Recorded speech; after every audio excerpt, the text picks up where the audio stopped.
Hey there, and welcome to episode 8 of Overheard Orlando.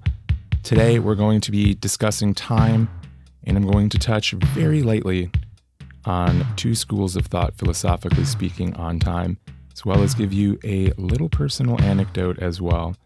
So without wasting any time, let's get into it.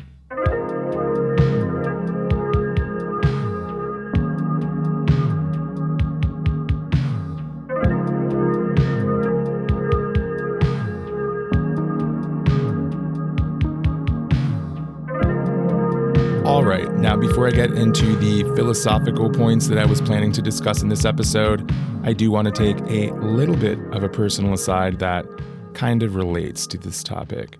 This past week has absolutely sent me reeling as I hurt someone who I cared about pretty deeply. Over the course of a few years, there was a lot of unexpressed emotions and frustrations that were never brought to light.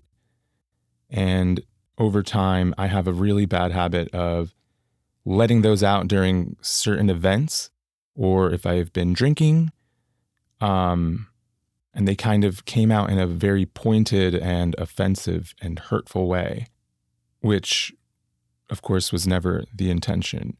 There was plenty more going on there, but we won't jump into that rabbit hole. What that does bring to light, though, is that as much as time can heal all wounds, if not cared for properly, time can also cause things to fester.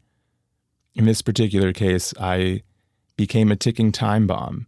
And in one moment, frustration, insecurities, unexpressed feelings, things that pissed me off, they all kind of came out at once and in the most unproductive way possible. Time is a double-edged sword. Make sure that it's working for you and not against you.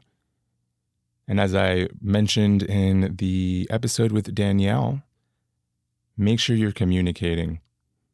Okay, so, wow, never been that personal before.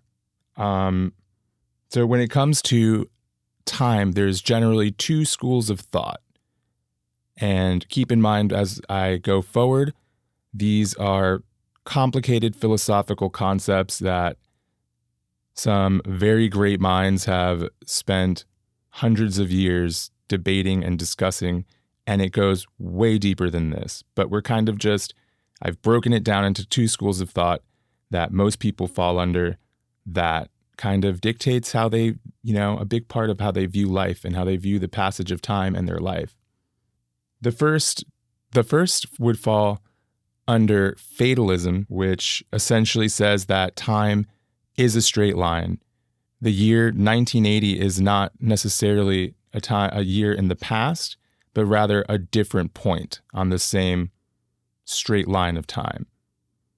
This also dictates whatever's going to happen in 9030, whatever's going to happen in 2030 is already set. There's no changing it. The event is set to happen. And there's no way to know what it is, but there is absolutely no changing it. So the implications that this has on life and philosophy is one that a lot of people have trouble with. It basically means that you don't really have willpower. Your whole life has been set before you.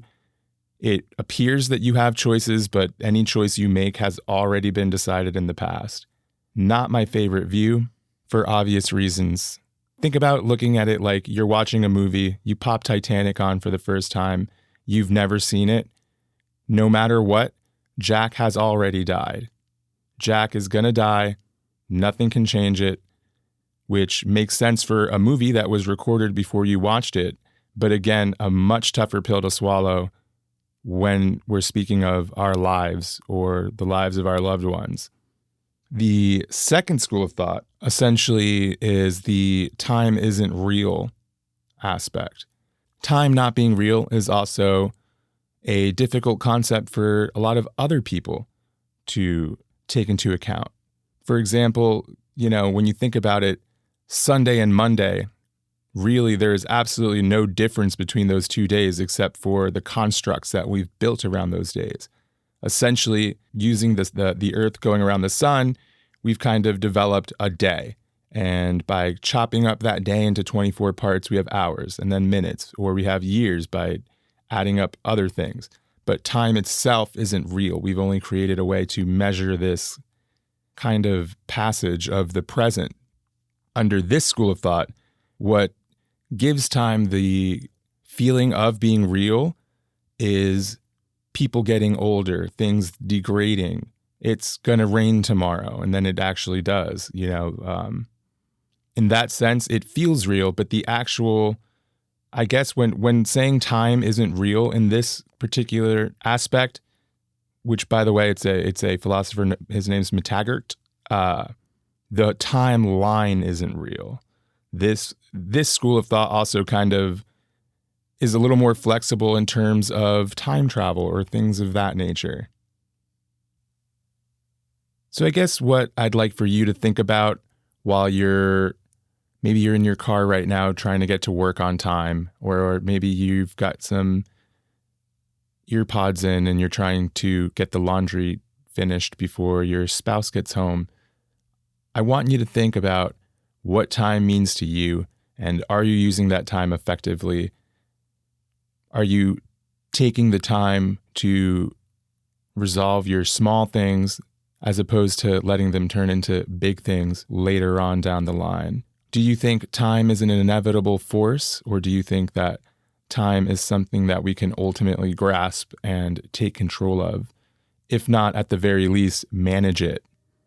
Well, time's up for me. In the words of another one of my favorite philosophers, Sarah Connor, there is no fate but the one that we make for ourselves.